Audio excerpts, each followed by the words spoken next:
Hey everyone, welcome to Coffee with Eddie. Let's go inside and see who's waiting for us.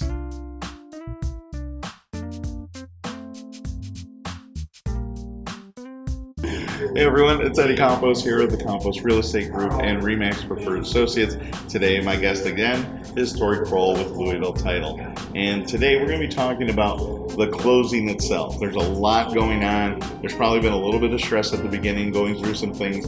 What's going to happen at closing? So a buyer and seller will be contacted to schedule the closing.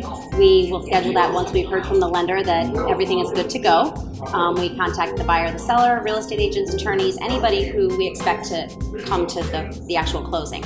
A closing typically takes about an hour, and at Louisville, we split the closing. So we have the buyer come in and sign their documents first, then the seller arrives about a half hour later, just to make sure everybody has privacy to sign their documents. Right. So what does the buyer and or seller need to bring to closing? It's a good question. You'd be surprised how many people don't carry their driver's license, but you really do need to bring your driver's license, especially if you're getting a loan.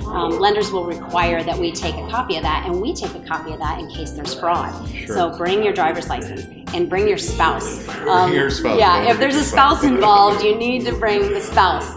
You can't sign and close without the spouse. And in some cases, if someone has passed, you'll want to bring a copy of the death certificate, correct? The original death certificate? Yes, you will need that. And also, unless someone tells us that there's been a death, we may not know it. And just when you examine the property or title, you don't necessarily find out that someone is deceased. And that's a very sensitive topic.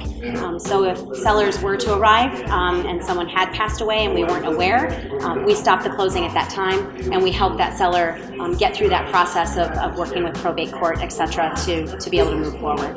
Great. So the takeaway from today is that you want to use a reputable title company that's going to help ensure that you're going to have a very easy closing, that you're going to be able to purchase your home, you're going to successfully sell your home, and not have any issues at the closing table, which might make things a little stressful. Thanks for tuning in. This has been episode 8 with Tori Crowell with Louisville Title. We'll see you next week.